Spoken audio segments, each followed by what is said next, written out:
Hey guys, Chris Ignato here. So it's mid-September and I decided I'll go for a walk because it's a beautiful day.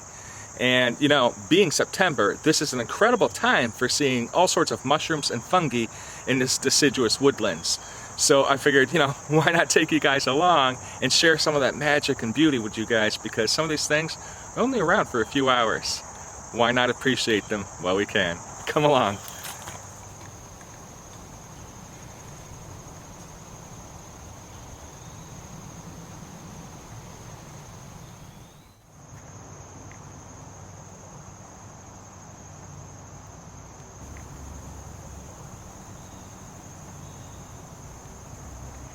So these little mushrooms here are Burgundy trot bonnets, also known as bleeding fairy helmets or just simply bleeding Mycenas, because they're in the Mycenidae family. I think that's what it's called. It's a very common mushroom found throughout all of America and even Europe. What I really like about these and pretty much all the fruiting bodies of fungi is they only last a few hours. So you might be the only one that gets to see their magnificence before it disappears. And that's a lot of fun. I recommend if you look at them, to look at them from below, looking up at them so that the light shines through the little caps, because it's truly a work of art, as is everything I see in nature. On to the next mushroom, huh? I think these are orange Mycena. I'm not sure if they're found in my region, but if they are, that explains the orange pigment on the caps, the gills, the stalks, everything. Really cool thing about the orange Mycena is that orange pigment actually has some antibiotic properties. This is white coral fungus, and they're actually an edible species of fungus, but I don't recommend doing that. You have to be 100% positive when you consume any mushrooms or fungi. If not, you end up dead. Obviously, it's got the name coral fungus because it has a branched coral-looking fruiting body. It's pretty awesome looking. Now this actually might be a Fowler's toad, which is also pretty common in my area. Usually I find them closer to sandy areas and stuff, and this is a rather deciduous woodlands. Look at the texture of that skin. Beautiful colors, beautiful contrast. This is a very beautiful individual. And to be quite honest, I actually kind of relate these things to mushrooms and fungi. Not for any particular reason, but they just remind me of each other. So I think this is a little appropriate for a mushroom and fungi video, don't you?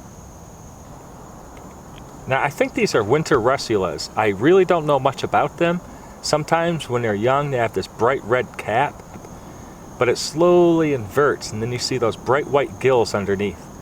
They're always fun to find, and apparently slugs love to eat them because I always seen them rather chewed up looking, and well, once a slug is had its fill with these things, you can often see the gills through the cap where the slug has eaten away.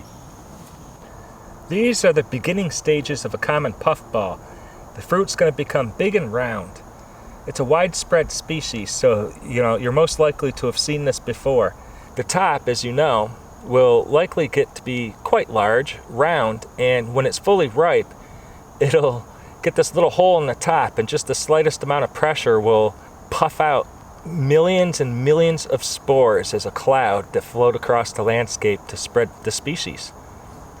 So this is actually what I was really hoping to see today. These are the Stinky squid, and it's an incredible fungus. Check it out. Oh man, does it smell disgusting. It smells like a dead animal.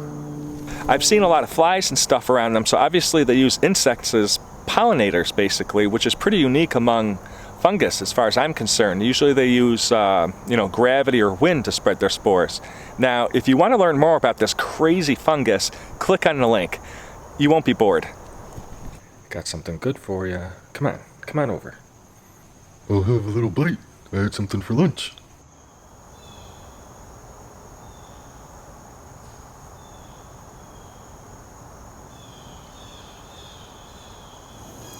Now that's pretty cool. Check out all the spores that this cap has dropped on the fern beneath it.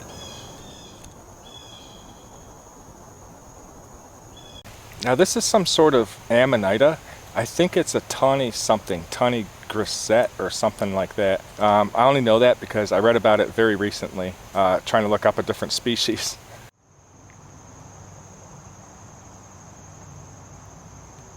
Check out this tiny little assassin bug nymph. I always find them really cool to look at.